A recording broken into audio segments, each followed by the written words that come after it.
word secrecy is repugnant in a free and open society. And we are, as a people, inherently and historically opposed to secret societies, to secret oaths, and to secret proceedings.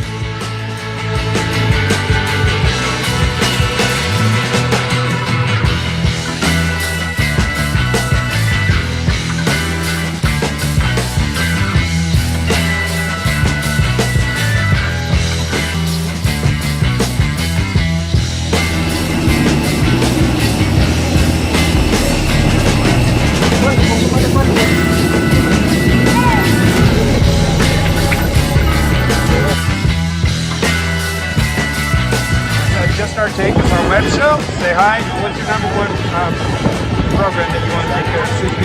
First thing we got to do, we got to get the economy back on track. Inflation under control. We can't be having $4 gasoline. We can't be having groceries unaffordable. We got to get the economy working for all Montanans again.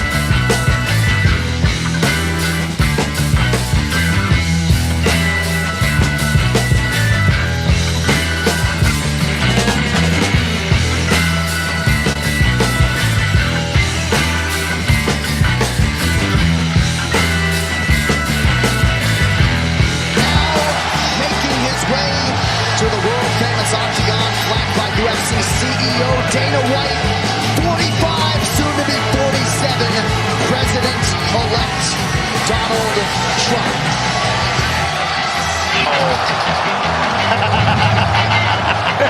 He did the Trump dance. He did the Trump dance.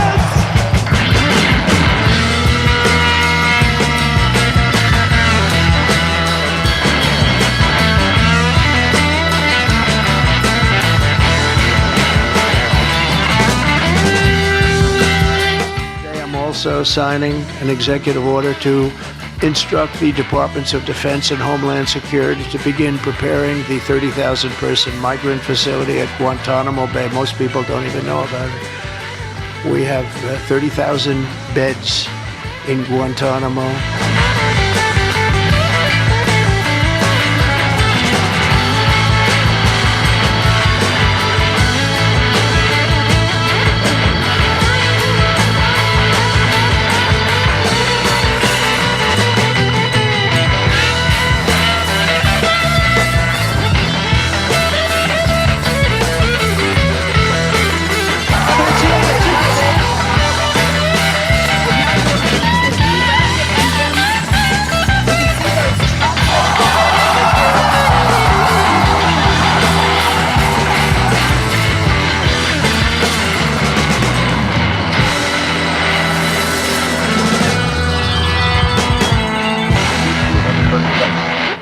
Well, good evening, everybody, and welcome to episode number 102 of Just Our Take. I'm your host, John.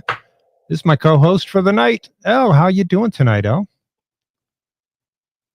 Hey, John, I'm doing fantastic. Happy Liberation Day, and it's interesting. It's show 102, and today's April 2nd, so How about I that? think that's a good omen, and I'm looking forward to co-hosting with you. We must have planned that, I think. Maybe not. And David Woody up there says it's good morning. He must have slept in. That's actually my older brother, David. Welcome to the show, Dave. Glad you're here. And producer Marie's here. Good Texans here. Looks like a great start. All the important people are here. Just kidding. You guys, just so you know, folks at home, the chat on the side there is for you. It's for you to talk to each other, to talk to us, give us your feedback. If you think we missed something or we just flat out got it wrong, please give it to us over there in the chat. You could also get a hold of us on our Facebook page. Our Facebook page is Just Our Take. Hey, Roger, welcome to the show.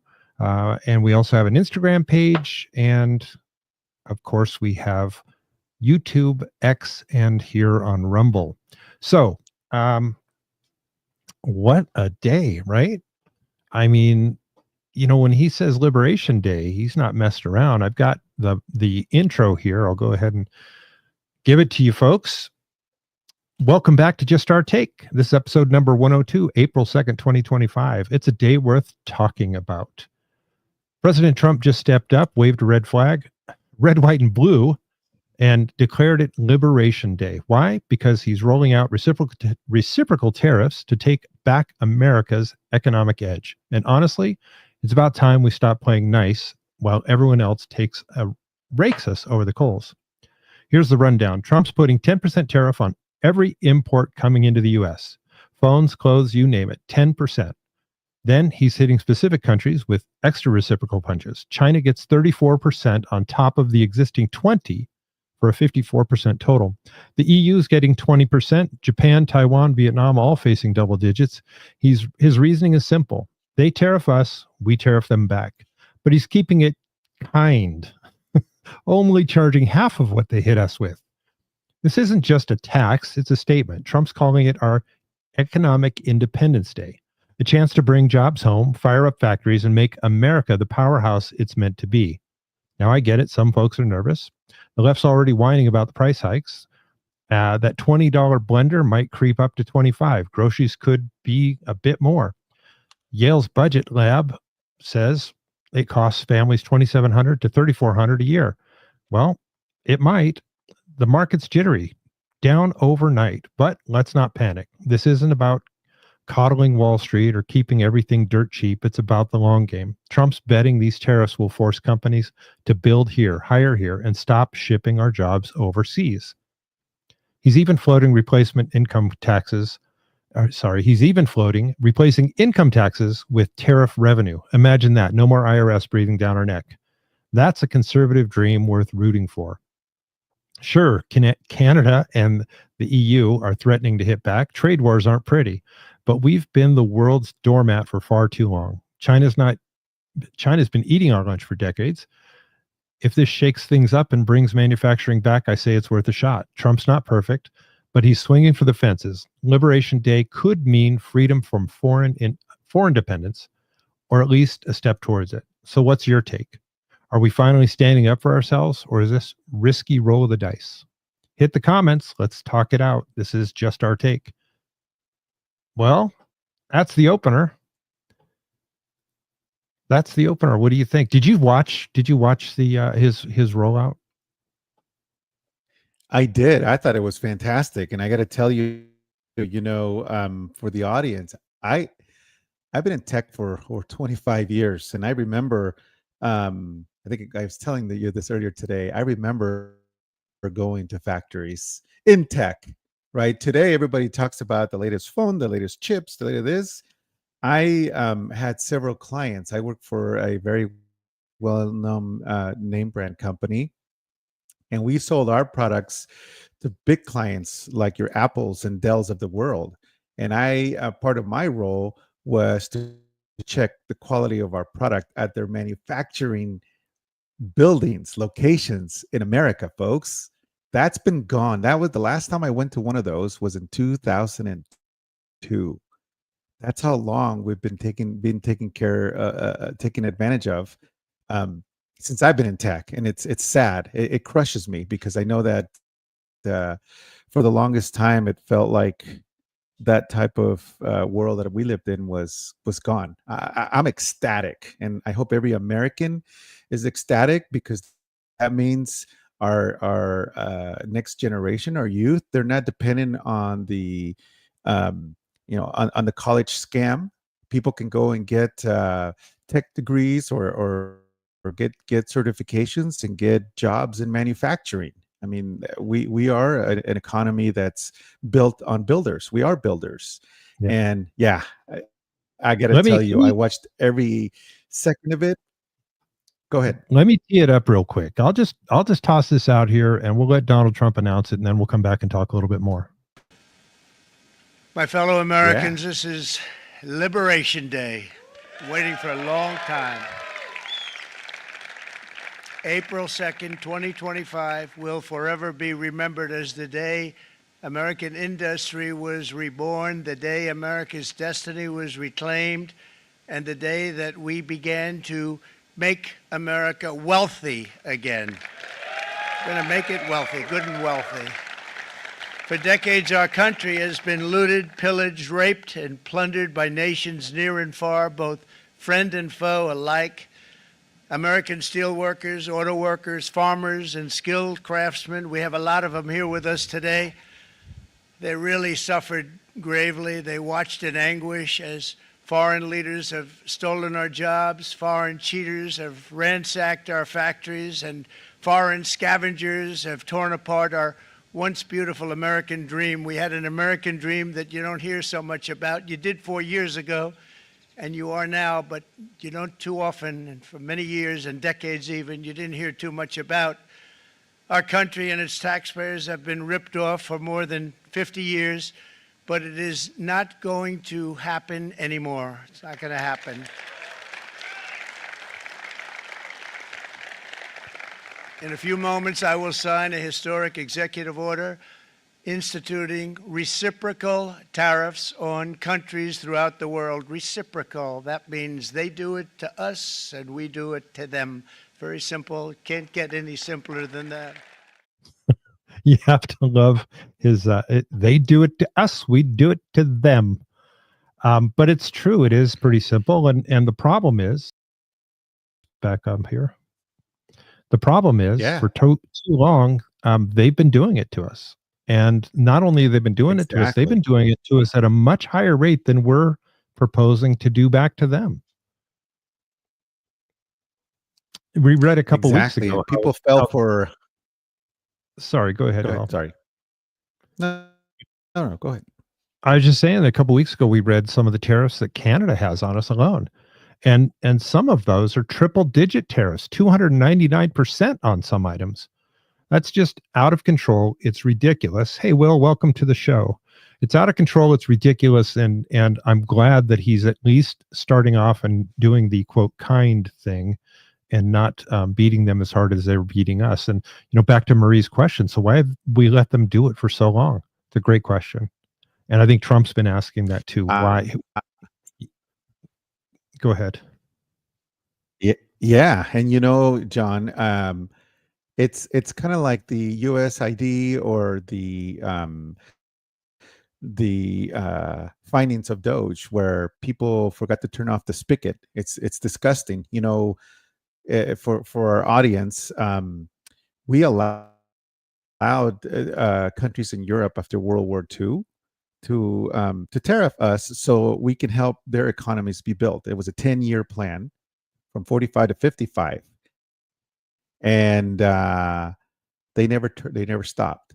And our politicians just, maybe they found a way, maybe they were getting greased up on the side, or whatever the reason is, they never stopped. They never said, hey, wait a minute, war's over, we need to go in fair ground. And they just kept on allowing us to be raped. And then you have presidents that come in with these outlandish plans like NAFTA and say, oh yeah, let's allow American companies to ship American jobs next door to Canada and Mexico to build, air conditioners and cars and all of these great products, and then bring it back into the country. And I was young when that happened.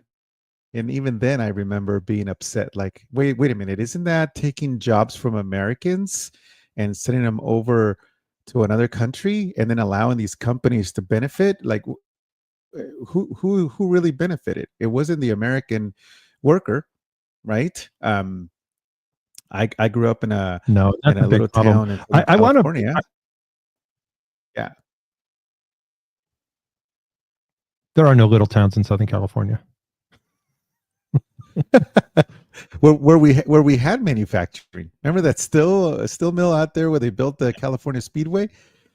I remember when that ran. That's right. Yeah. I'm going to go ahead and play a clip from Stephen Miller, the genius that is Stephen Miller, and he talks a little bit about this.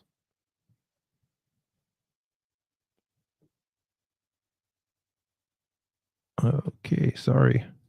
Can you talk about the president's historical view on global trade and the tool of tariffs, or the use of tariffs, that he envisions, not just through Liberation Day today, but how he's used it over the years? Yes. Well, the announcement today is the most significant action on global trade policy that has taken place in our lifetimes. It's not even a close call. I mean, this is probably the biggest event that's happened on global trade since the very ill-fated decision that we are now reversing of knocking down all of America's trade tariffs and revenue policies that led to the offshoring and outsourcing of all of our industry. So this is the great reversal of that great betrayal, is how I would look at it. So in the 20th century, successive American presidents knocked down all of the policies that we had to protect American industry. And they did insane things like letting China into the World Trade Organization, as an example. And we watched all of our factories go overseas. This is the complete reversal of that. This is the great onshoring, the great reshoring of American jobs and wealth. So if you look at America today, we're totally dependent on foreign countries for the supplies that make this country run, for all of the essential goods, materials, manufactured products that make it possible for us to live our lives. Our cars, our electronics, all the materials that go into our homes, our buildings, our medical supplies, our entire supply chains are completely embedded in foreign countries. So if there's a national emergency of any kind, and a country shuts off an import, or a foreign power embargoes a sea lane, we are then left defenseless, helpless, because of the decisions that prior leaders made that President Trump is now reversing to let all of these industries leave our country. And so what he's doing today is, for the first time ever, he's saying that if you have stolen our jobs and therefore threatened our national security, we will apply a reciprocal tariff based on the degree of your misconduct.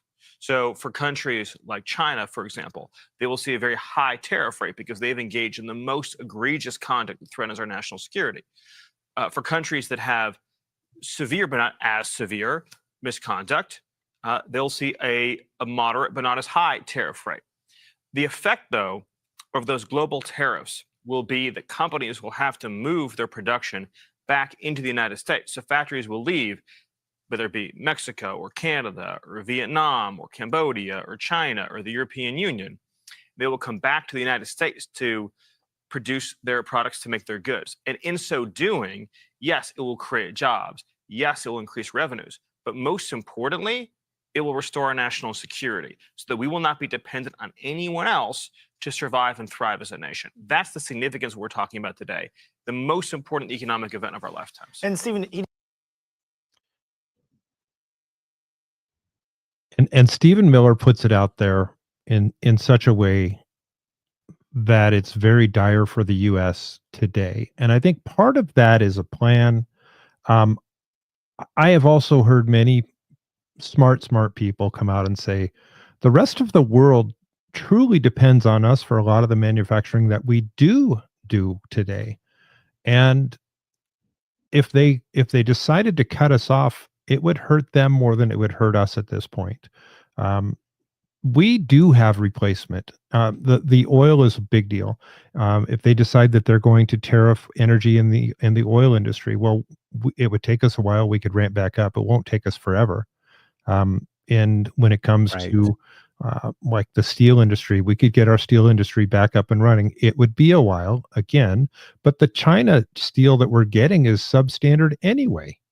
The forestry, the lumber that we're getting to build houses and other projects, the lumber that we're bringing in from other countries is not as good as the lumber that we were doing here. And if we opened it back up, there's a lot of the older forests that have some better wood out there that need to be thinned, not decimated, but thinned.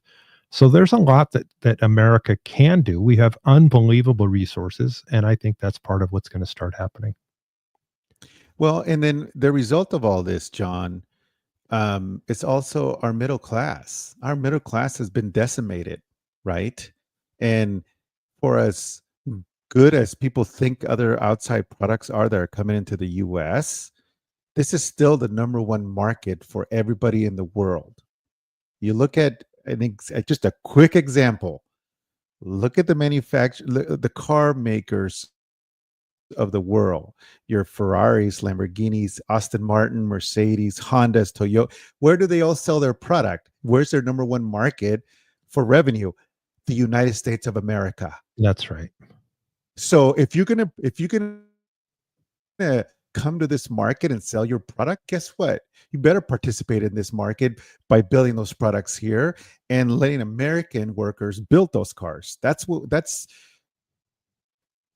to me, not only have we been kicked around a lot, it's ridiculous. It's kind of like the NATO story. I don't want to go off tangent, but we've been taken advantage of. And I am so, this is exactly what I voted for.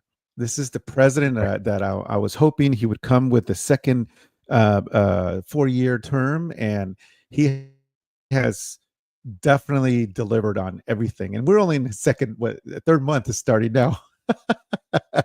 So I'm excited. I'm excited for I have nieces and nephews who are about to get into the workforce. Some of them have just started, and it's their livelihoods. They're for the next 20, 30 years, they're going to be in the workforce. And it's nice to know that somebody's looking out for our people, right? Well, and it truly is. Here's something else, though, and this is, Katz brings up the point of, I hope it doesn't turn into a tariff war. The problem is, it's already a war. They started it. When we talk about Canada tariffing things at 299%, we have China tariffing us some items at 85%. There are countries out there that are just raking us over the coals on tariffs. And what Trump has said is these are reciprocal. If you're not tariffing us, and by the way, I just heard today that there are many countries already saying, listen, we're going to wipe out all of our tariffs. They're already stepping away from the table saying, you know what, let's just do some even trade here. We'll wipe away our tariffs if you don't tariff us. That's what he wants. Now, some of them, they're going to double down. Okay. You know what? Do that. You're already tariffing the living daylights out of us. And all Trump said is we're going to come up, not equal, although that's what should have happened. We're going to come up and we're going to tariff you back. So it is a war. They've already started that war. And I'm going to bring up a couple of the charts. And these are some of the charts. Might be hard for you guys to read them, but there are some tariffs in here. You can read through what they're tariffing on right now and where we're going to, what the US is going to tariff back to. China 67%. We're going to give them 34% in return. Peru 10%. We're going to go 10%. Nicaragua. Nicaragua 36%. We're going to go 18% back to them. So these are some of the, again, all of these charts are available online. These are the charts that President Trump brought up today to show where their tariffs would be. But you can see these people are already tariffing us. What is that? Fiji, 63%. I can't. Mauritius? No. Is that the one you're looking at? 80%? No, 99%. Oh, yeah. Look at that. Lesotho? Are you kidding me? Are you kidding? So these people are already tariffing the daylights out of us. And he's just coming back and saying, look, fair is fair. We're getting destroyed by your tariffs. And so if you want to play fair, let's just even the playing field. And that just, for our audience, that just means more money for our government to pay off our debt, and for us to focus on the things that really matter. And that is allowing our economy to go back to being a manufacturer. We're builders. For our audience who are not aware of, America invented the cell phone. America invented the television. And I can go down the line. Transistor radio, the chips, everything that you listen to President Trump, they were invented in America by American scientists. Roger was right. Roger, that's exactly people talk about a good example. Right. Just a quick comment. People talk about how great like Japanese and Korean televisions are. They are phenomenal. I'm not taking anything from those products, but they didn't invent those. Americans did. So we need to make sure that people understand the internet, this whole thing that we're doing today. Guess what? It was American companies that built the internet, right? Google didn't just came out of nowhere from China or France or England. So we need to go back to that. If we have allowed some of these industries to flourish, imagine what will happen in the next few years after we get our manufacturing back. Imagine all of those great ideas. Our culture is built on ingenuity. I mean, you can probably hear on my voice. I'm excited, and Yeah. I'm already towards the end of my career. I'm excited for the next generation because they're going to have an opportunity to envision and bring their dreams to life in America, and that's fantastic. I'm rooting for the next gen. I just want to let the audience know there is a little bit of a delay between me and Elle. So we apologize when we step on each other. There's definitely an internet delay between the two of us. I think that the folks that know what we're going to talk about don't want us to talk about. That's where I'm going with. Listen, I just want to say that, Roger was right. It is Israel was one of them that came out today. I know that there were two others that came out and said that they're going to go to zero tariffs on us. That's a good thing. And is there a possibility that there's going to be some pain in the short term? Yes, there is. I'm not going to say there isn't. But here's what I don't want you to do. I don't want you to go out and listen to the news and let the news tell you, that jacket that you are going to go buy at the sporting goods store is now going to cost you 40% more. Nope. The cost, whatever the manufacturer sells it to the distributor from, that's what's being tariffed, not the retail price. So if the cost of that jacket is $20 and they put a 20% tariff on it, you see where I'm going? And then the manufacturer, the distributor, they mark it up to $100. They're not going to mark it up to $100 plus whatever they tariff. They're going to mark it up as a percentage. It's going to go up a little bit, I think, in the short term, but ultimately you're going to see a lot of these places coming back home. Make your point. Then I want to come back and talk to you what you and I talked about earlier, where my friend had a little visit to China. Yeah, let me add just one other positive. Remember, we haven't started the massive drill, baby. So right. Everything through transportation has a cost. So if these countries are paying a higher tariff, but it's costing them less to transfer their products to the U.S., guess what? They're going to sell product for less because they're going to have competition from other countries bringing their products to the U.S. So even though we're going to collect tariffs from different countries, their cost of transportation is going to be less. So there are going to be other factors that are going to influence that wholesale price and that retail price. And that's, I don't want to lose our audience, but that really impacts the price of goods. Is transportation is huge, right? So a country goes, we got to pay 2% more in tariff, but it's now costing me 30% less because gas is so cheap, and there's all these ships that America's building that's transferring all of our goods. Whatever. It's a wash, right? Because they're still going to make profit because they're going to sell their product in volume. That is the idea of us being energy independent. So just wanted to add that to the discussion. It's a great point, because if you look at the last 4 years where they kept on choking out our energy and our drilling and our ability to drill, that's when the prices started climbing, because it costs more to manufacture, costs more to transport, costs more to deliver. Everything costs more at that point.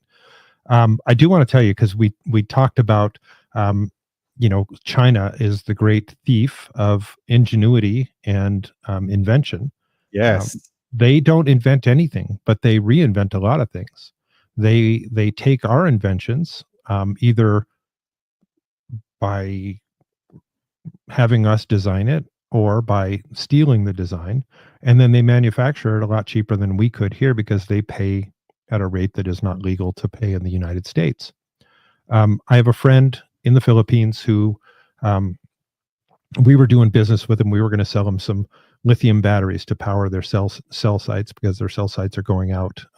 They lose power about 2 or 3 times a day. They were using lead acid batteries. Lead acid batteries last about 2 to 3 years at the most. Our batteries would last 10 to 20 years, depending on the cycles and all this other stuff you don't care about. But they were talking about, they had just taken a trip to China, and they were talking to some manufacturers over there. And I said, how was your trip to China? Me being the, security / intel / all of those things, OPSEC guy. How was your trip to China? Oh man, it was so much fun. It's like every need was met before we even thought about it. I go, wow, that's awesome. And he said, yeah, we were talking one day about it would be so great to have some custom suits made. And while we're here, we should do that. And the next day they pull up with a limousine for us and they take us into the garment district and they take us to this manufacturer and we all got our own custom suits made. I go, that's amazing. It's almost as if they heard your thoughts. And he kind of laughed and he looked at me like, wait, what are you saying? I go, well, let me ask you this. Did they give you cell phones while you were there? He goes, yeah, they did. Well, they gave us these beautiful Huawei phones. Beautiful phones. These things are the best. They look the best. And by the way, I will tell you, those phones, they look great. They take amazing pictures. The screens are unbelievable. They are great phones. But they're made in China, and they absolutely have the capability and desire to listen in on everything you say and do. So I said, your rooms were bugged. Yep. He goes, no, you don't think that's the case, do you? I go, yeah. And I think that phone that you have sitting right there is probably listening to this conversation. And it's going right back to the CCP. And he says, oh, you really? And I go, yeah, I checked in with him about 3 months later. He got rid of the phone. He said there were too many coincidences happening over the last couple of months, but that's who they are. They're relentless at it. I mean, if you remember in the news, Huawei got in trouble because they got caught stealing sensitive equipment from T-Mobile. There's all kinds of things, and that's what they do. That's who they are. And you know what? We can't just say, well, that's okay. That's just who they are. We can't do that anymore. That's my take. No, and President Trump, I think rightly so, said we should not have allowed them into the World Trade Organization, right?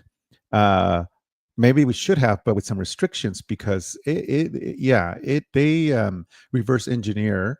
If they get a hand of a hot product, they'll reverse engineer the daylights out of it and manufacture and not pay the licensing or the patent fees that, again, engineers from other countries, specifically America, these are our scientists who they work their tails off to design something. Yeah, they right. do. And they go and manufacture some prototypes, and now they send it to China for mass manufacturing. And before you know it, there's already a copy, a knockoff. Well, yeah, they stole the idea of somebody, and then they never paid the licensing fees for that. That's a huge problem. 100%. And I think that Trump also hinted at something. I'm not willing to completely expose what I believe he's hinting at, but I will point you in the direction. If you listen to the entire speech today, there was a lot of discussion around 1913. This is finally coming back to the point where, we aren't going to be taken advantage of by folks that have been doing it since 1913. And, it's finally time that we take this, we get our liberation. He mentioned 1913 a few times. And what happened in 1913? Well, that was the beginning of the Fed. And that was when we started paying taxes. That was the beginning. That was the founding of the IRS and all of the things that we've been doing. Now, what the Fed can do, the Fed has the capability of keeping us into a poverty situation. Every time they want to churn the cycle, you're going to see interest rates go up. You're going to see interest rates go down. You're going to see GDP go up. You're going to see GDP. They can control the whole thing by pushing the right levers, pushing and pulling the right levers. And they've been doing it forever, and they can keep you in debt, and they can keep you exactly where they want you. And that's what they've been doing. Anyway, I think that part of what he's talking about today may revolve around that. And I think if you want to go back and watch the speech in future episodes, we're going to dig in a little bit deeper.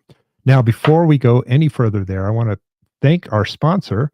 Title sponsor of the Just Our Take show is Steel Rebel Design. Steel Rebel Design makes all the hats, shirts, cups, hoodies, you name it. If it's got our logo on it, they're doing it for us, and they do a great job of it. They do some innovation too. They've also created our Just Our Take. We call that the OG Just Our Take shirt. That's the original gangster shirt right there. That's a patriot wearing it. Those are available in the store. There's also the MAGA on snow camo. I love this one. The white MAGA on snow camo. We have black on black. We call that the dark MAGA. We also have gold on snow camo, which looks really good. But they're doing a great job over there at Steel Rebel Design. They're a great sponsor. If you need anything from them, even if it's not our merch logo, you can go ahead and get a hold of them. There's a link down below in the description. And you can go to Steel Rebel Design's website. They will take good care of you. And if you use the code Just Our Take at checkout, she'll give you a 10% discount. That's Kim and company over at Steel Rebel Design. Thank you, Steel Rebel Design, for sponsoring the Just Our Take show. I am going to go down another road here. A while back, we were talking about the possibility of another Al-Qaeda attack in America. And we brought on some video of somebody who, if it's going to happen, she would know, and that is Sarah Adams. So I'm going to go ahead and let this video play. It's something we played a while back, and then I've got a follow-up video to it. Clarify. You are 100% certain that there are 1,000 plus Al-Qaeda trained fighters within the United States borders? Well, Al-Qaeda says they trained and deployed 1,000 for this attack. First off, I think there's more than 1,000 Al-Qaeda members in the United States. But for the Homeland attack, that number is based on what Al-Qaeda is saying, so they could exaggerate it. However, they did have about 1,400 in the Hamas attack, so the number is not off from what they did in the first round of attacks. Are we next, or is Europe next? I think the embassy attacks are next, in my opinion. What are they waiting for the embassies? I don't think they're waiting. I think it took time to train them. They've now approved them, and they've now moved into the operational stage. What about the U.S.?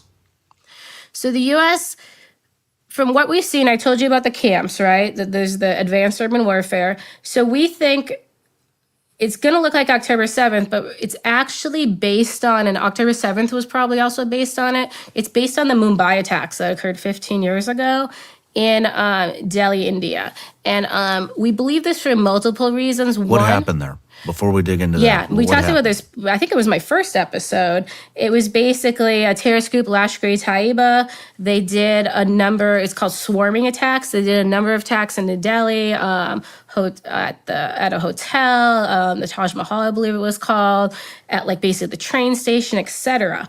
The interesting thing about it, and this is why they're going to employ it now, is those terrorists were given kind of like latitude. One, they could change the location they were attacking, and they could change the modus operandi they were using. So for example, when they went into the train station, it was supposed to be a bombing. When they got in there, they said, wow, we can kill more people just shooting them than putting the bomb together, and they shot them.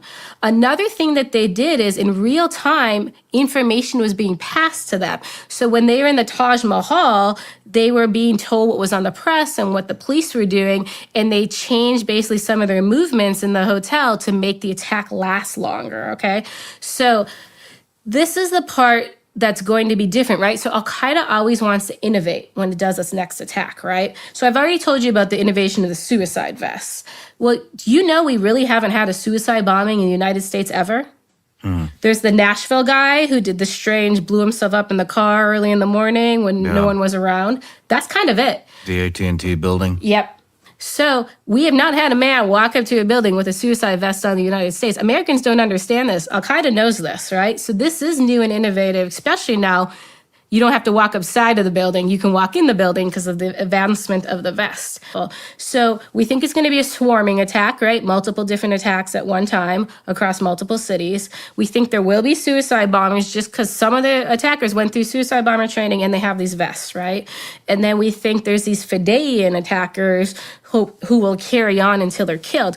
The Fideian matters, right? I was watching, I want to say it was like 8 months ago. Let me just rephrase that. So these guys are trained, and we already overlaid the video of their training, and they are going to fight until they're killed. Yes. There's no stopping them. Exactly. And that matters, right? So I was watching this video, and it was a suicide bombing in Kabul years ago.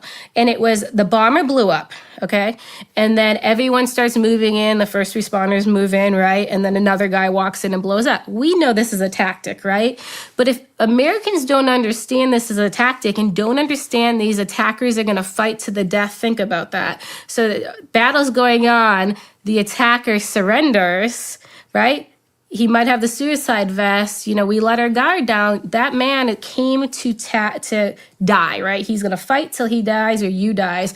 So we can't let our guards down, and they know our weakness, right? So we have to be very careful that we don't have more people die in these second and third order effects of not knowing their intent.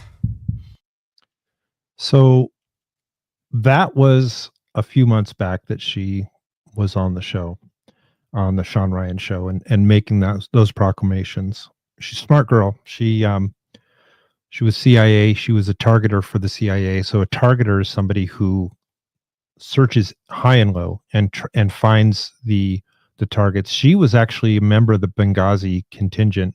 She left the day before the Benghazi attack. She was called out for a mission, and then the Benghazi attack came in, and then she went back. Like, she got there the next day after all the stuff, and a lot of her friends were either injured or killed, and so she single-handedly has sought out every single member of the attacking crew, and she knows who they all are and has either forwarded that information or is currently forwarding the information. So that's who she is. Her bona fides are definitely untouchable. I say that, and I put that out there because there's come to light some new information. We talked about this a few shows back, but there's more information coming from it and more source information. So here's a follow-up to that. Where are we with the funding? You're the one that broke 40 million a week. Then we brought on Sarah that said 40 to 87 million a week. Right, but we actually did, like the third week of January, we did a really good deep dive into the money coming in that week. And that week, the third week of January, was 105 million US dollars. Wow. That week. So I even think saying 87 is low at this point. And that doesn't count the money we also ship to Qatar, because remember, we also fund the Taliban's office in Doha, and that's 10 million more a month. So even the money we talk about that comes on the airplane is not all of it. And that's another thing our government needs to be honest about. There are a lot of pockets of money going to the Taliban. Wow. We really started a conversation here with the three of you guys about that. Tim Burchett got involved. Eli Crane got involved. Marjorie Taylor Greene was at the last press conference, from what I understand. I talked to Tim Sheehy, the senator out of Montana. He's aware of it. He was introducing it into the Senate. I mean, what's the headway on this? Well, first of all, thank you very much for taking that initiative. I'm telling you, Sean, without you and your supporters who made calls and wrote letters to Congress, we would not have had this much movement. This would not have gotten anywhere because, initially they denied sending money to the Taliban and they attacked us. They said we were lying. Mm-hmm. And then this continued all the way until the former Secretary of State, Mr. Blinken, was testifying, and he finally admitted that, yes, we gave a few $1 million to the Taliban, right? And then, anyways, it's been everywhere. Everybody's aware of it. Oh, at this point, there is no denying it. There's no denying it. Everyone admits, even President Trump said that, yes, the money does end up going to the Taliban and is going to the Taliban. I brought it up in his interview. Yep. Yes, you did. And Elon Musk has now repeated it too. So, and that's all came out of this show. I have so much to thank you for. And officially, on behalf of the entire resistance, on behalf of President Saleh, Commander Massoud, let me thank you once again for taking that cause. It means a lot. It's very troubling that U.S. taxpayer money goes to the very individuals who killed not only Afghans, but American soldiers as well. The bill is H.R. 260, No Tax Dollars for Terrorists Act. Congressman Tim Burchett, we could not have done this without him. He's an amazing human being. He's become a very good friend. I have to say this as well. His entire office have been professional and very helpful, whether it be his district office in Knoxville or DC office. John, Kelsey, Pruitt, everyone was super helpful in this legislation. It is waiting for the Speaker of the House to put it on the House floor so members of Congress could vote on it. For some reason, it's being delayed, and I don't know why. No one knows why. I could guess a few things, but they're not going to make much difference. But So that's, in a nutshell, that's what's going on. We're still funding them. I don't, Sarah talks about USAID sending money over there for women's education, and yet they don't allow women to go and become educated. It's amazing. And the fact that it's still going on today. And I Right. tell you, this USAID nut is much harder to crack. I think that, one of the things that they talked about is DOD is sending money, CIA is sending money, USAID is sending money, and then there's just a pocket that's going over there from State Department. All of that. And she said it's over 100 million per week. Per week. What do you think they're doing with that money? Somebody's getting somebody's definitely getting a kickback there. I mean, we have these rogue judges, right, that are still fighting to implement. I believe there's I don't want to mispronounce his name, but is it a district judge in Northern California, Cheng, who demanded that all of the monies for USAID continue to flow again to everybody. Period. Well, No exceptions. Bosark said, absolutely, you need to send all of those people that you put in that prison, you need to bring them all back over here. Right. What? Yeah, it's very infuriating to see the level of corruption. It's not just the waste and fraud with the money. That was the vehicle that now we're finding out a lot of the judiciary has to be on the take somewhere for them to be this fervent in preventing us to stopping sending this money to people that we know that you and I, John, we're vets. This money's being used against our troops in the field. That's disgusting. Well, and let me play a video that kind of brings some of that out, and then I'm going to come back to another video that I had planned. This one I'm going to put out of order here, just because you made the point. You'll notice there's a strange trend here, where how many Social Security numbers were issued. Do you want to? Yeah. So let me tell you what happened here. We started at the top of the system. You want to talk about a lot of it. We started at the top of the system, mapping the whole system of Social Security to understand where all the fraud was. And there's a lot of great people there that showed us really a lot of waste. And so that came up with a big list of stuff they're working on. You've heard some of that already, but this is what jumped out at us. When we saw these numbers, we were like, what is this? In 21, you see 270,000 people, goes all the way to 2.1 million in 24. These are non-citizens that are getting Social Security numbers. Yeah, this is a mind-blowing chart. Yeah, just this literally blew us away. Like, we went there to find fraud, and we found this by accident. And this isn't political, by the way. My parents are immigrants. Yeah, this country's been great to us. My brother and sister all born in Spain. I'm pro-legal immigration. This is not political. This is not political. This is about America and the future of America. And there are a lot of good people in the system that pointed us in this direction. I want to honor them right now, that work in the government today, who took risks to show us these numbers and tell us what's going on. Yeah. So I want to stop for a minute. I want to honor those people today. Very good people. Very good people. I have been from DC to Social Security offices to the border to track this down, and very good people have helped us along the way. I want to thank them. Yeah. This number, what this is when you come in the country, if you're illegal, there's a couple ways to come in. You come in through a port of entry, and you can tell them you're afraid, and they'll give you an asylum case. You'll get an interview, then you get in. That's one way to do it. Another way to do it is to just go to the border. Literally, this happened. I talked to Border Patrol myself. Elon was there too. I went to Laredo, and I went to Bronzeville. Elon went to Eagle Pass. You walk up to a Border Patrol officer, and you tell them you want to come in. They have a couple of choices. They could charge you with a misdemeanor or a felony under 1325, or they can make it an administrative offense, like a parking ticket, basically. They were told to do that, make it an administrative offense under the last administration. And then you go walk across the border. They do what's called a release your own recognizance, and they give you an NTA, a notice to appear, which to appear to judge. The wait times on judges are like average 6 years. Look at Grok, you'll see it on immigration judges. There's only 700 of them. This is 5.5 million people, okay? So what happens then? Once you're in the country and you got asylum through one of these pathways, and we map the whole thing out, you can apply for a work document. You file a 765, it's the work form.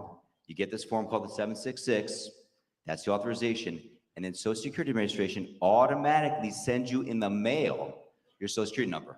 No interview, no ID. This is worth just reiterating. It's not people sometimes think that under the Biden administration that he was simply asleep at the switch. He wasn't asleep. No. They weren't asleep at the switch.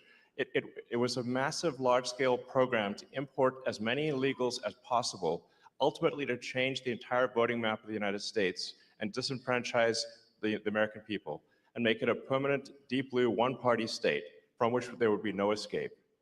Look, if I hadn't seen this myself, I'm not sure I'd have believed it. I went through it myself and mapped it, and Elon is right.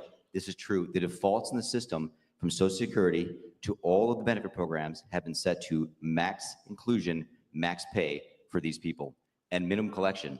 That's what's happening. We found 1.3 million of them already on Medicaid, as an example. We've gone through on every benefit program we went through, we found groups from this particular group of people, this 5.5 million people in those benefit programs. And then what was really, really disturbing us was why. We're asking ourselves why. Right. And so we actually just took a sample and looked at voter registration records. And we found people here registered to vote in this population, yes. And who did vote? And we found some by sampling that actually did vote. And we have referred them to prosecution at the Homeland Security Investigation Service. Yeah. Already, that is already happening right now. Yeah. And the truly disturbing thing, I want you to know, this is a truly disturbing thing to me, and the darkest thing about this to me, the voter fraud is terrible, but the human tragedy this created is extraordinary, because what you don't understand, and people don't know, and Americans need to know, that's why I'm here, is that human traffickers made $13 to $15 billion off of this, okay? That's the money that's going around the world, moving people around the world to our borders because of these incentives. How does it work? What happens? Hey, if you're in Africa and you're in Central America, you got to walk up through Mexico, through Central America. Who do you pay? You pay the narcos, you pay the traffickers, right? And we were told by ICE, it's between $20,000 and $500, depends where they pick you up, to walk across all those countries and get all the way up to the border. Where's that money goes? It goes to the cartels. It goes to human traffickers, right? There are 30,000 children that have not appeared on the notice to appear already. ICE knows this. 30,000 children, 270,000 children didn't even get notices to appear. ICE told us that kids are being trafficked back and forth across the border to complete families to make this easier. This is a human tragedy. It's not just the money, it's the people and the kids. And how many of these people died on the way up here that didn't make it in? What happened to them? We created a system here that created an incentive for people to come and be taken advantage of by these traffickers. And how do you think they get paid? Well, you're in Africa, Central America, you got $20,000 or $10,000 or $5,000 to pay these traffickers? No, you don't. What happens? You come in, then you owe them the money. You're an indentured servant. If you don't pay them, what happens? What do? They kill your mother, they kill your brother, they kill your family. What happens next? That's what we discovered. And I have to tell you, it's tragic to me. The tragedy, the human tragedy this created is extraordinary. That's the real problem. This is America. We don't do this here in America. Yeah. We don't do this here in America. I know that went long, and I apologize that it went long, but I think you'll all agree that that was powerful, and that only tells part of the story. But it's a big part of the story. And let me tell you, I heard that, and it just ripped me apart. And I'm sure that a lot of you folks are feeling the same way. Marie, I'll grab the link for you right now. Yeah, definitely. I mean, it hurts the feels all over the place, especially some of us who've worn the uniform. And, you know, part of that is to protect people, right? That's why we serve. And to know that our own country's created a system that a lot of innocent lives are lost and abused and trafficked, it's devastating. It's really devastating. Thanks for playing. Yeah, that was a long video, but let me add a little bit of insight.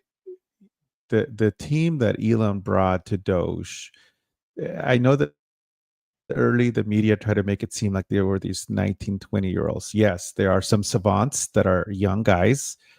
But I don't know if you've seen some of the interviews where he's brought in more of the Doge team, and these are founders of companies, these are CEOs, these are scientists, these are people who are they're the tip of the spear when it comes to being the top in their industry. They're super bright people. And when we have smart people looking at tech, looking at numbers, they're financial people, and then they see the human devastation. When they're rock, we need to pay attention, right? Because they understand how this is impacting our society. Yes, of course, we want to stop all of the, like they said, the money, the corruption, but at the end of the day, it's sad. It's sad to see that our own government and really people turn a blind side. You know, during World War II, a lot of the German officers that were tried, they could not use I was just following orders. And unfortunately, in our corrupt government today, we have that now, right? People are like, "Oh, I'm just following orders. I was just told to let people in." You know, it's sad that people would turn a blind eye. And I'm so glad that these guys have had an opportunity through their research of finding fraud and waste. They've actually found people that finally feel that they have somebody they can tell that's going to do something about it.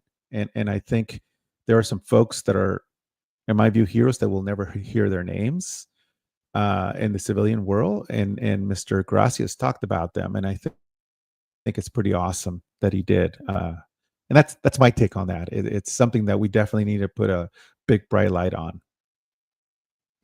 Well, and I think the part that really hurts me the most is to think that our country,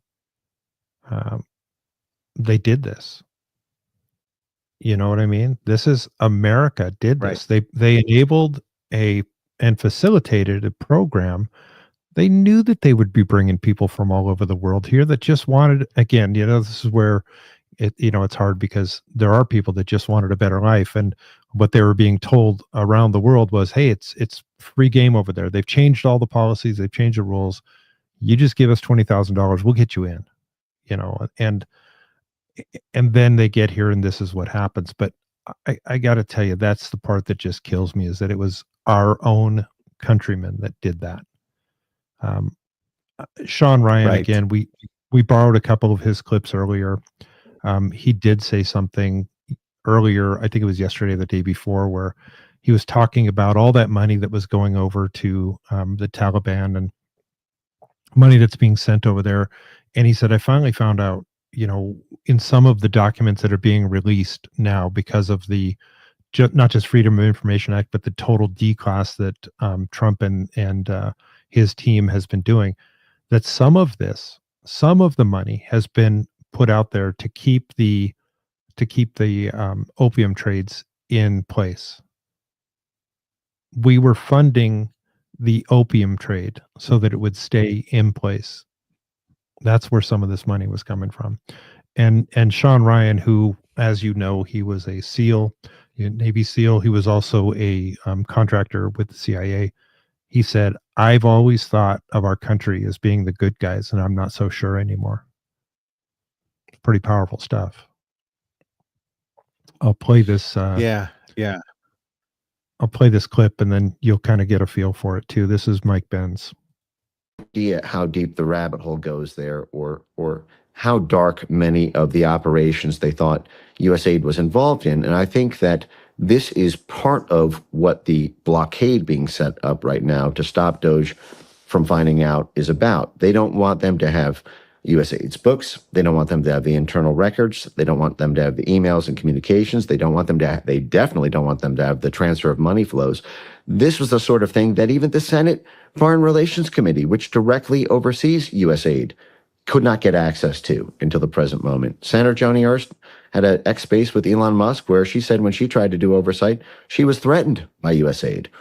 When USAID ran the Zunzanillo op in Cuba in 2014 and the scandal popped off, who approved this? And it turned out it was all in-house at USAID. What Senate staffers said was when they tried to get oversight of this operation along the way, they were told that if Senate staffers found out what USAID was doing, people could die. Unbelievable. And so when we look at what they're up against, he's what was the number, 55 million on Social Security, 1.3 million receiving Medicaid.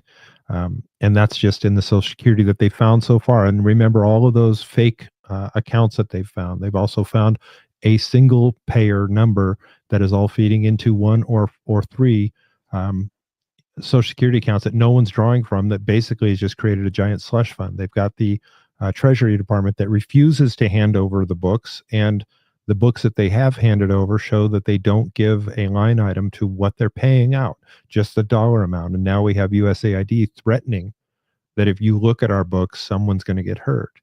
This is what they're up against. Now, why would you defend what you're paying so deeply? Why would you, unless it's nefarious? And obviously at this point, it's nefarious. Yeah, he even up to Supreme Court Roberts, trying to defend the district judge about, we can't impeach judges. That's part of the process. That's part of the law. Well, if you want to talk about the judges, I've got a video for you. You'll like this one, or you might not. We're kind of zipping through the clips, but you'll like this one. One of my favorites, Senator Kennedy. God, I love this guy. He just tells it like it is, and he calls it, with a cutting edge that you can't match. But here he is. Senator, a universal injunction is what we call an order from a court enjoining the government in a way that goes beyond the parties to the case, but applies nationwide or in some cases universally to enjoin the government. Is it sometimes referred to as a nationwide injunction? Yes, it is, Senator. What's the statutory basis for a federal judge issuing an order that affects people other than the parties before the court? I'm not aware of a statutory basis, Senator. There is no statutory basis, is there? No, Senator. What's the United States Supreme Court opinion which interprets the Constitution in a way that allows a federal district court judge to do this? Can you name me that case? I'm not aware of one, Senator. There isn't one, is there? I'm not aware of one, Senator. Explain to me how this works. How can a federal judge issue an order that affects everybody else other than those in front of him or her? How is that possible? It shouldn't be possible, Senator, but district courts do it all the time. I think on the theory that the courts need to enjoin a federal policy from going into effect, and they often will enjoin it as nationwide, so all non-parties are protected by that injunction. I thought that if you wanted to affect parties who aren't in court, you had to file a class action. That's correct, Senator. So why don't the federal judges, instead of issuing a universal injunction with no legal basis, tell the plaintiff, look, you got to go file a class action if you want to impact parties who aren't subject to my court? Senator, the Department of Justice makes that argument all the time in our briefs. I think in many cases, class actions would be inappropriate. They wouldn't, the plaintiffs couldn't satisfy Rule 23 to establish a class. So they couldn't? Correct. So they preferred to ask for a universal injunction? Yes. Does this encourage forum shopping? Yes, Senator. Not only does it encourage forum shopping, but also district shopping and filing multiple strategic lawsuits to find one judge that will enjoin a single policy nationwide. If you have 5 lawsuits, a plaintiff, only one of those 5 cases needs to be successful. Okay, we've established that there's no basis in statute and no basis in Supreme Court precedent for a universal injunction. How about a common law? Universal injunction is basically an equitable remedy.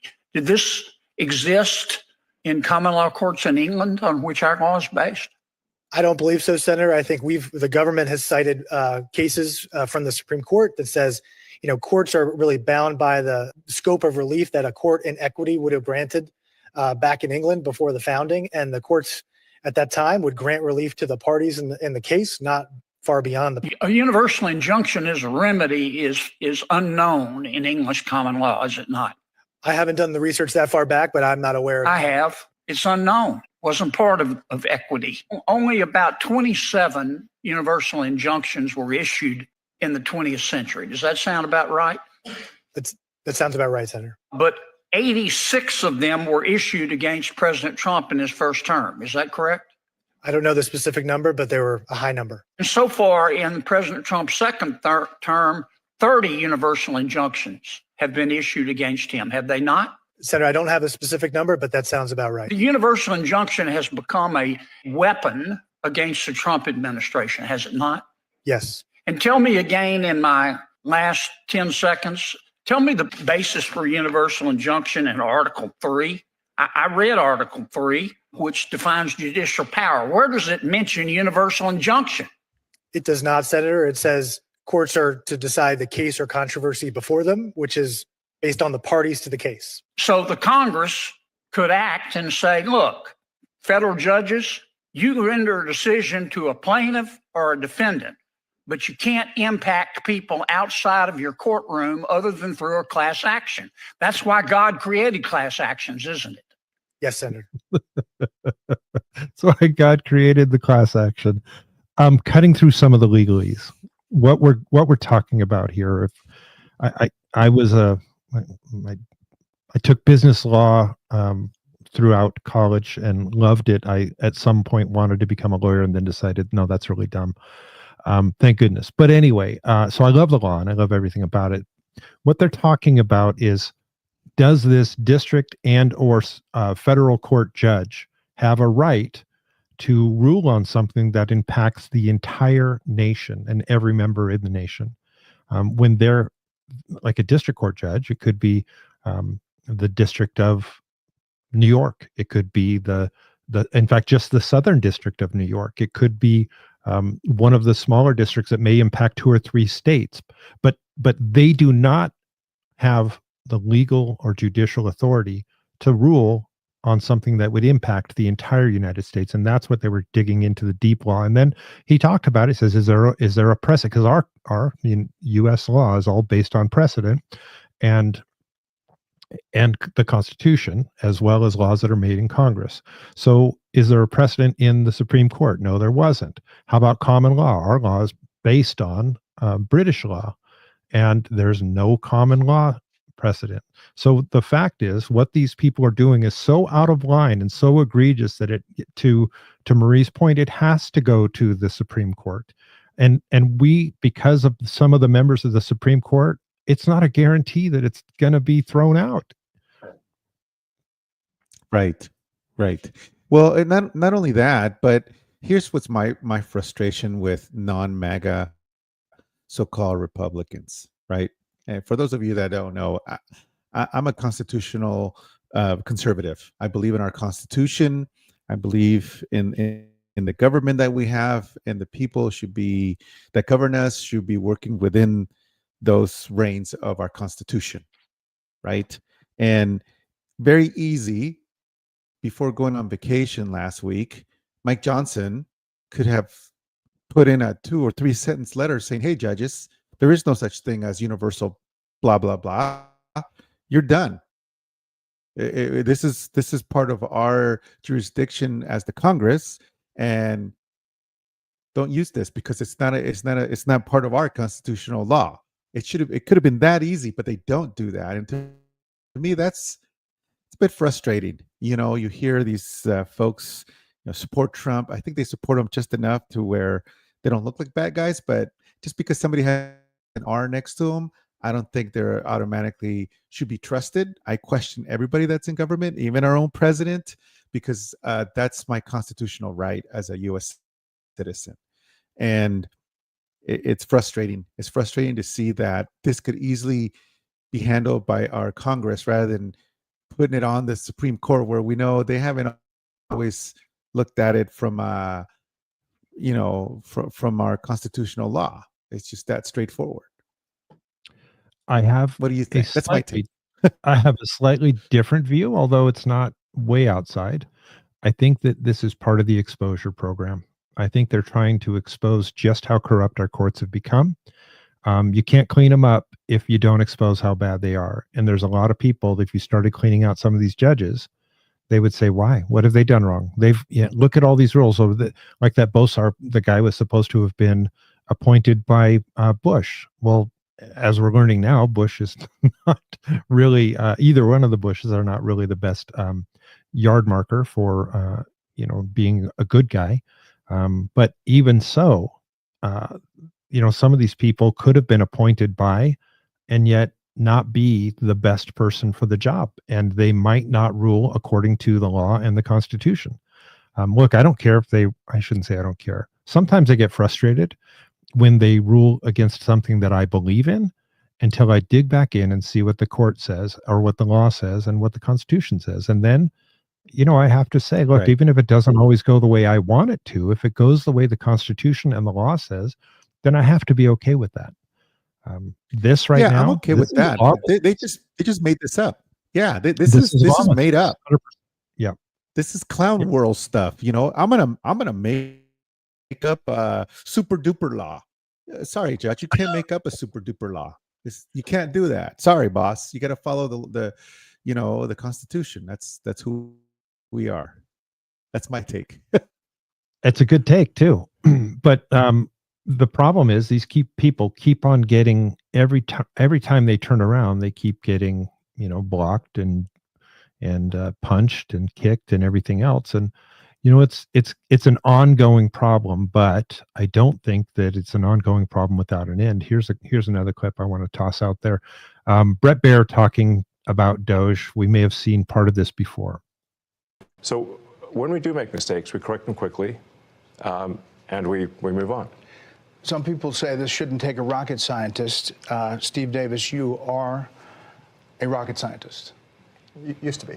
Yeah, and now essentially you're the chief operating officer of DOGE, day-to-day operations. Fair to say? Yeah, part of the DOGE team. So how did you end up here? What's the biggest challenge you see? The reason I'm here, which is probably for many, is that I think the goal is incredibly inspiring. I think most of the taxpayers in the country would agree that in order to have the country going bankrupt would be a very bad thing, and therefore the country going not bankrupt is a good thing. That all of us are willing to kind of put our lives on hold in order to do. I think the thing that's special right now is we actually believe there's a chance to succeed. That there's an administration that's supportive and a great cabinet and just a great group.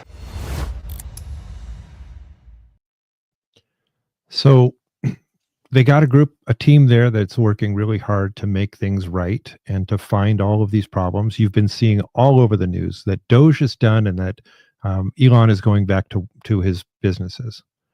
Not so fast. These people, man, they want to stir up so much garbage, so much. If you go back and you look at Donald Trump, he said, DOGE is done when DOGE is done. I'm happy with the work that they're doing.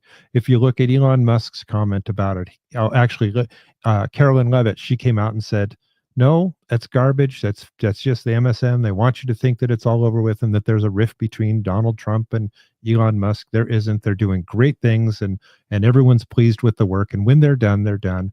And Donald Trump did say they could be done within the next 3 months with their project. That doesn't mean that all the money will have been recovered, but they'll have uncovered all of the money. And then Elon Musk came out today and said, yes, garbage reporting.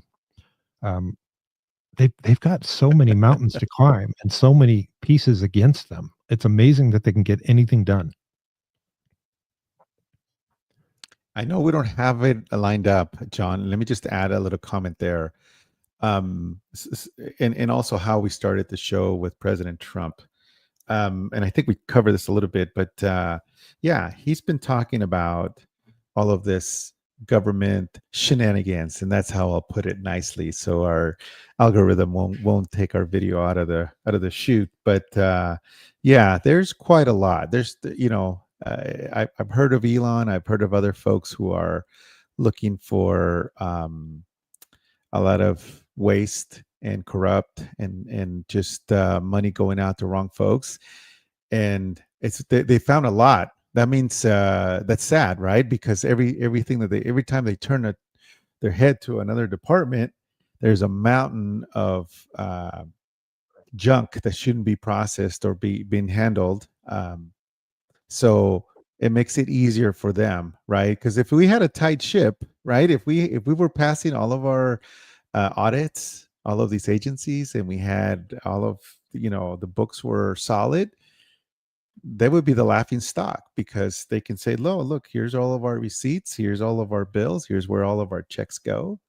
But the reality is, like Elon has said, 80% of it, 90% of it is people don't care, right? It's not their money, and it's sad, right? Because these folks, and I looked up one statistic about, I think there was over 500,000 people that I saw in our government that make over $300,000 a year. These are the people that don't care. So you're making $300,000 a year to do nothing, and the chicken's coming home to roost, or wherever that saying goes. And it's kind of nice that we're getting the spotlight on them. I saw that Elon in one of his discussions in the full take of that meeting where he was talking about that. We showed the clip earlier. He actually comes out and he talks about Congress. He goes, I don't know. We're looking into it, but I don't know how a member of Congress who's been there for 30 years, making $174,000 a year based on their most recent raise, becomes worth $25 million. It's really difficult for me to understand it, but we will get to the bottom of it. I thought that was really funny. And then today, a Democrat congresswoman came out and said she put forth a bill that would require Elon Musk to be drug tested. I'm like, are you kidding me? Let's drug test the entire Congress. Like, come on. Right. Exactly. Like, we should be doing breathalyzers too when you guys come back from your lunch, or first thing in the morning for that matter. I believe it was right. Yeah. I believe it was Pelosi, the one responsible for the liquor store in the downstairs of the Capitol building. And there's a pharmacy too. And the pharmacist said that there are some psychotropic drugs being delivered. Right.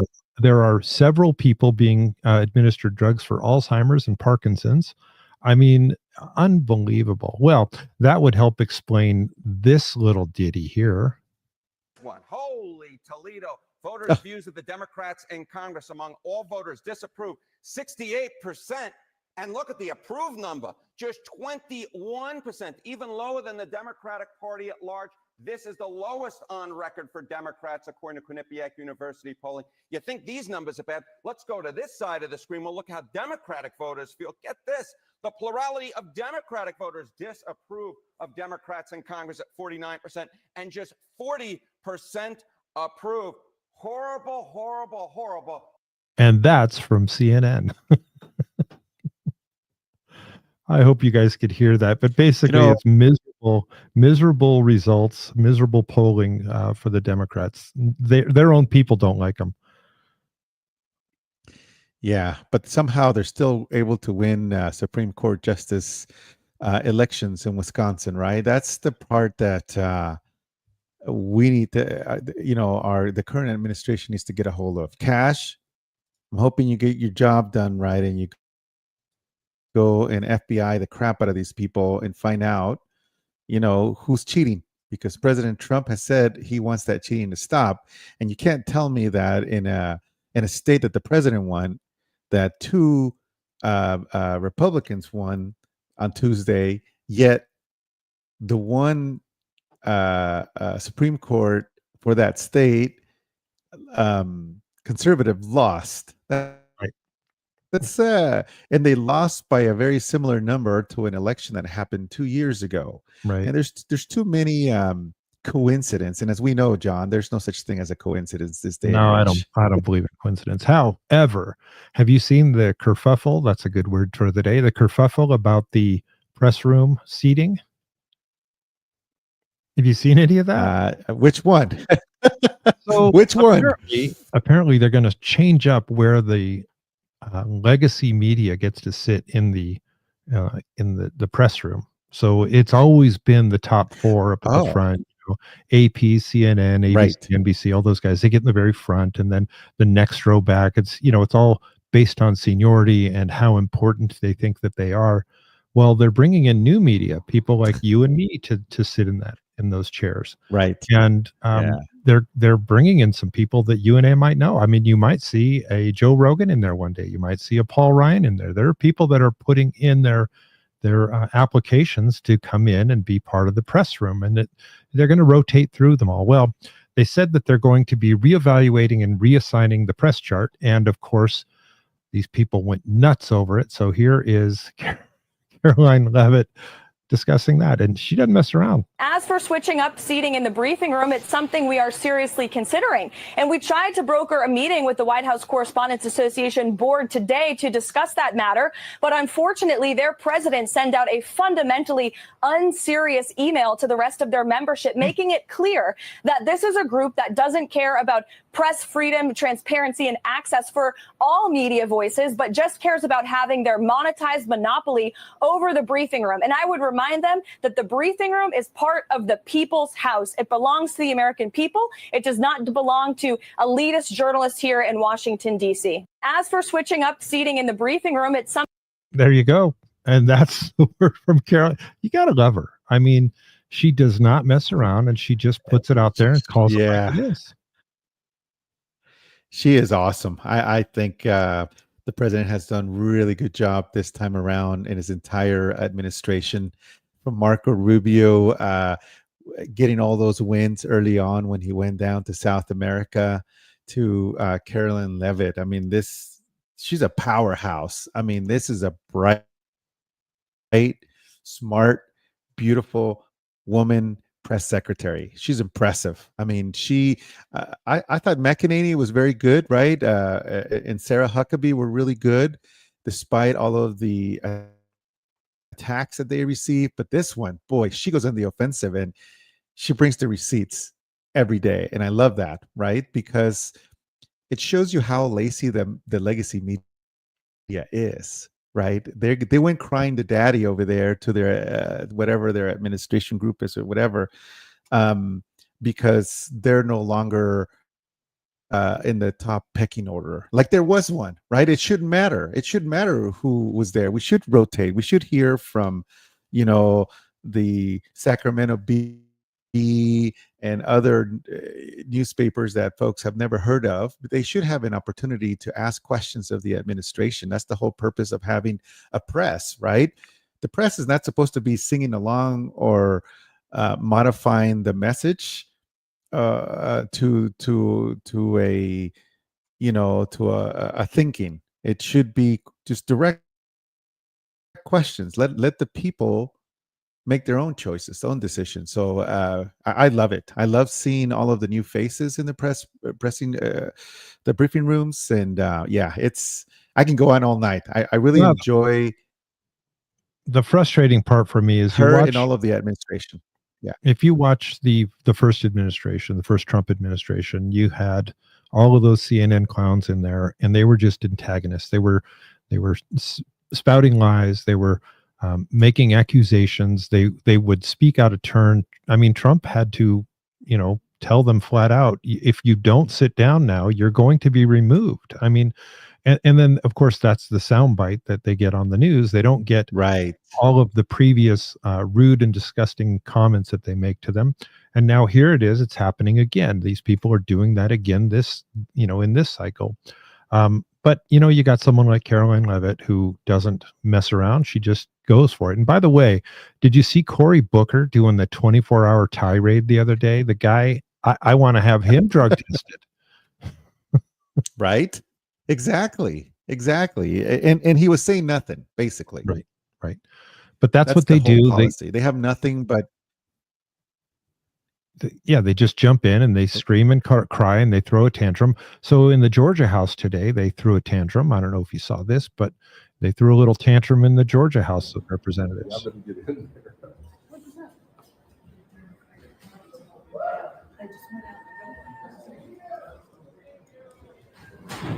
Oh, I'm sorry.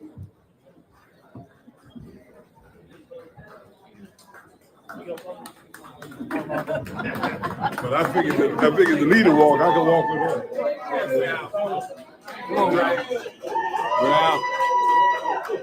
Thank you. Thank you.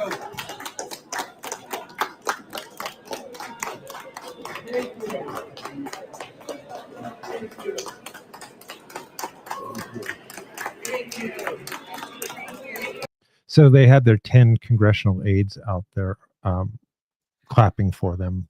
So this was the House, and what they were doing was the House in Georgia. They were walking out. These were the Democrats walking out, protesting that that they weren't going to, or that they're going to vote. That was what it is. The House is going to vote to ban gender reassignment surgeries in prison. So they're not going to fund it anymore. And so the Democrats in Georgia walked out, and then they had their 5 aides out there clapping for them, saying, "That's so brave of you to walk out." Just silly. It's theater. We're in a sad state. We're in a sad state where that's all these adults have, right? While the rest of us go to work. Well, right? here's the real adults. Here's the real adults.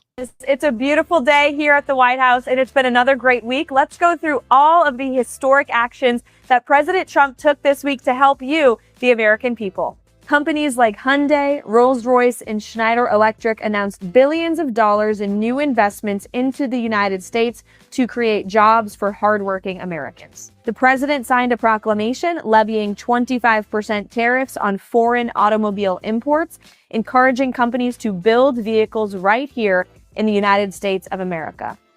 The White House recognized the bravery and service of Medal of Honor recipients in the White House on Medal of Honor Day.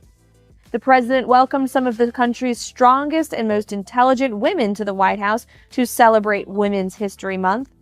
And the president signed an executive order to make D.C. safe and beautiful once again.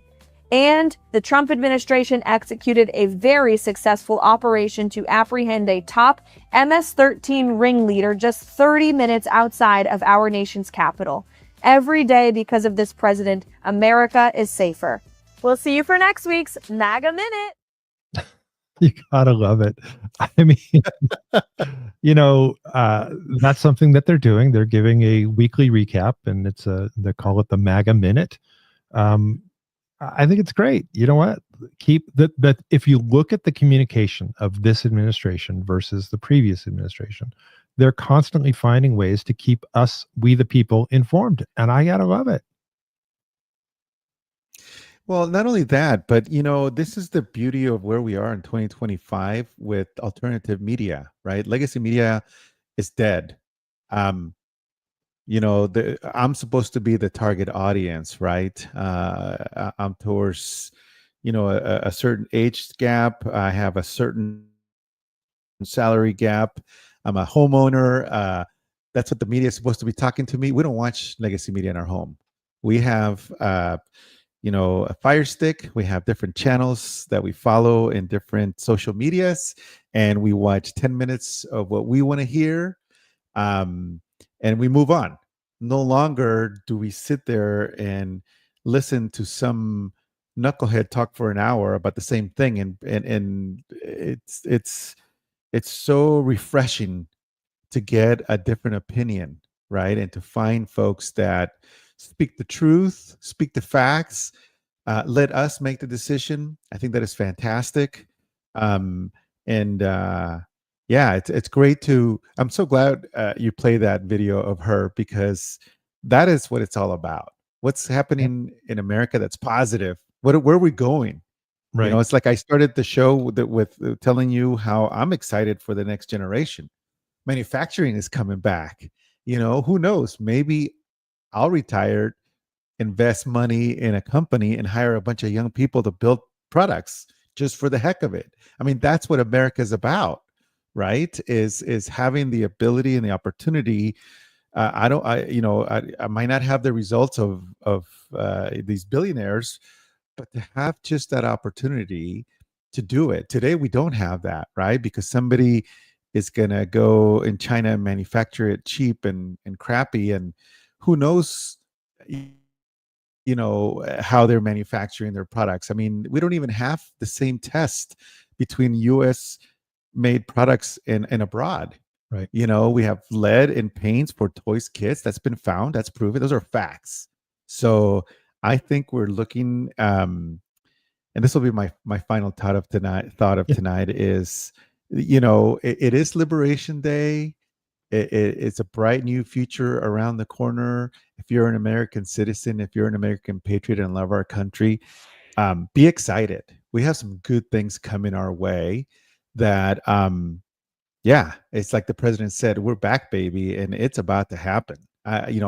John, you know me, I lived in Texas for 18 years, and let me tell you, there is an array of activity for small companies that manufactured a lot of the tools for the oil industry. A lot of people don't know that in Texas you have this awesome industry of manufacturers that build to order parts and tools specifically to pump the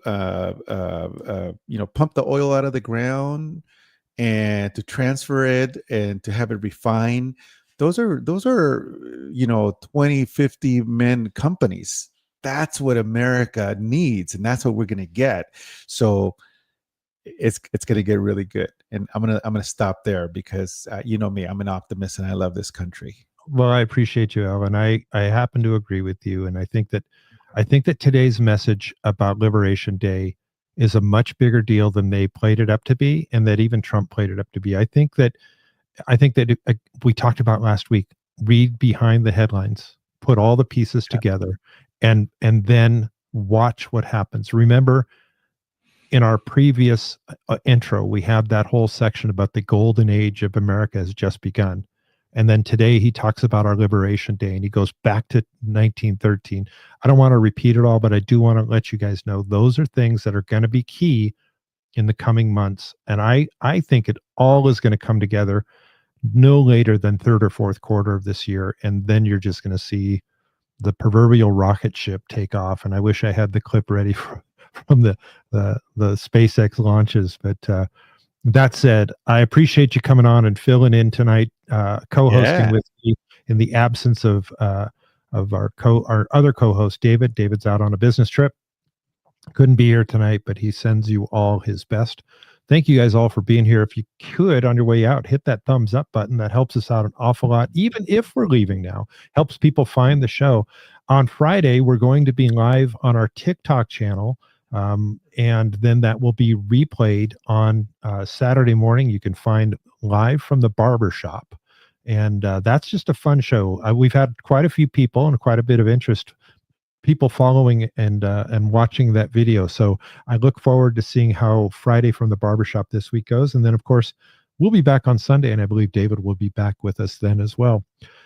In the meantime, keep your head up. Keep looking to the stars, and I hope you guys have a fantastic rest of your week. What will we do with this moment?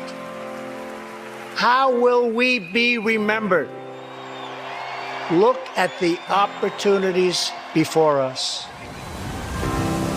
This election really isn't about the left versus the right. It's about we the people choosing our government and the choice between freedom versus tyranny. Nobody has a chronic disease burden like we have. Why are we allowing this to happen to our children? Ultimately, the only thing that will save our country is if we choose to love our kids more than we hate each other. What is going on here is deeper than politics. It is deeply spiritual. We are being called to rise above the hatred and the fear and the evil. We need to remember above and beyond that we must love our neighbors, that we must treat other people as we hope to be treated. You want to be a rebel? You want to be a hippie? You want to stick it to the man? Show up on your college campus and try calling yourself a conservative.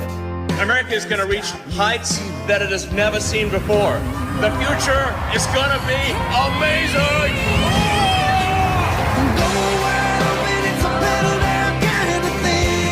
Don't you want healthy children? Don't you want a president that's going to make America healthy again?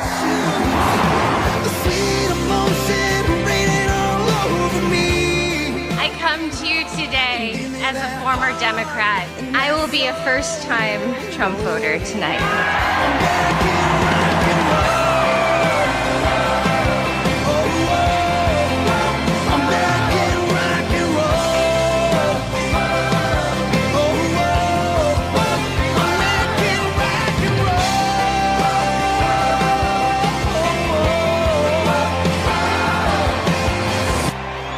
The people dreamed this country, and it's the people who are making America great again.